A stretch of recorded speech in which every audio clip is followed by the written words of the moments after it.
Stay with me. Just breathe. I've got you. She said it the way you say something when there's no time to think, instinctively, gently, with both hands already moving. Piper Wren was 26 years old, and she was kneeling on the marble floor of the 41st floor corridor of Callaway and Strand Holdings at 7:18 on a Thursday morning, her cleaning cart abandoned sideways behind her, one hand pressed flat against the back of a man who was slumped against the wall with his eyes half closed and his face the color of old paper. She had heard him before she saw him, a single heavy sound, like something giving way.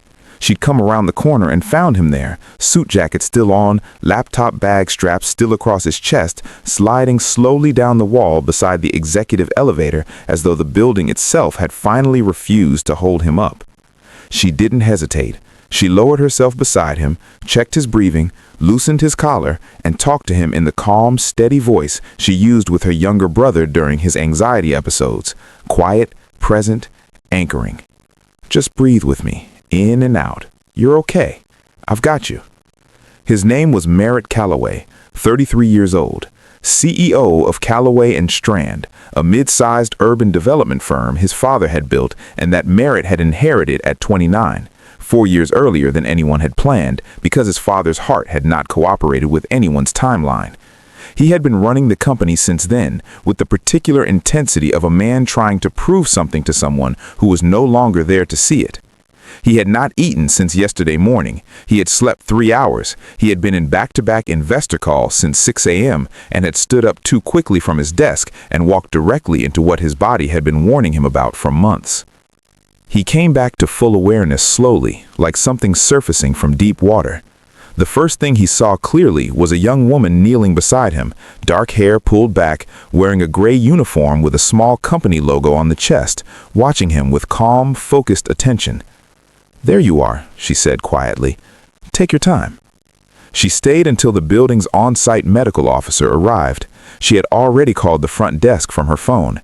She had also, without being asked, found a bottle of water from her cart and held it within reach and placed her folded cleaning cloth beneath his head when he'd needed to lie flat for a moment. When the medical officer, a brisk, competent woman named Dr. Ansell, arrived and took over, Piper stood, straightened her uniform, retrieved her cart, and continued her corridor. She didn't think of it as remarkable. She thought of it as what you do. Merritt, sitting up now with his blood pressure being monitored and a glucose tablet dissolving under his tongue, watched her go. He asked about her the next day. His assistant, a precise young man named Theo, confirmed her name within an hour. Piper Wren, contracted through the building's facilities management company, assigned to floors 40 through 42, employed for 14 months, no disciplinary record, consistently rated excellent in her quarterly facility reviews. Theo assumed Merritt wanted to send a thank you card or a gift voucher, the standard executive gesture for moments like this. Merritt said, "Pull her employment file from facilities management and get me her educational background if it's on record." Theo paused. "Her educational background? Please." What the file showed surprised him, not because it was extraordinary, but because of the gap it revealed. Piper Wren held a completed associate's degree in business administration from Providence Community College, finished 2 years ago with honors. She had enrolled in a bachelor's program the following semester and withdrawn after 1 term. Reason listed on the withdrawal form: financial hardship, family obligation. Merritt sat with that for a long time. He found her on the 41st floor the following Thursday morning, same time, same corridor. She was wiping down the glass panels beside the elevator, the same panels he'd slid past when his legs gave way. "Miss Wren," he said. She turned, recognized him immediately. Her expression was professional, calm, unreadable. "Mr. Callaway, you look much better." "I am, thank you." "Because of you. I just stayed until the doctor arrived." "You loosened my collar, found water, called for help, and talked to me like I was a person worth talking to instead of a problem to be managed," he said it plainly. "That's not nothing." She looked at him steadily. Anyone would have done the same. "They didn't," he said quietly. 3 people walked past me in that corridor before you came around the corner." A silence settled between them. She absorbed that. "I'm sorry," she said softly, not performing sympathy, just meaning it. I looked at your file, he said. I want to be transparent about that.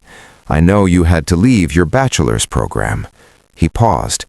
I'd like to offer you something if you're willing to hear it. She was quiet for a moment. Then, I'm listening. What Merritt proposed was not the corner office, not yet and not simply. He was too careful and too honest for grand gestures that hadn't been earned in the ordinary way. What he proposed was a sponsored position, a junior operations coordinator role within Callaway and Strand, part-time, structured to allow her to complete her degree through the firm's existing education partnership with the state university. Full salary during the transition, a structured 18-month pathway with a formal review. Not charity, a door deliberately opened. Piper listened to it all without interrupting. When he finished, she looked at the glass panel she'd been cleaning, her own reflection in it, faint and patient. Why? She asked, not suspiciously, genuinely.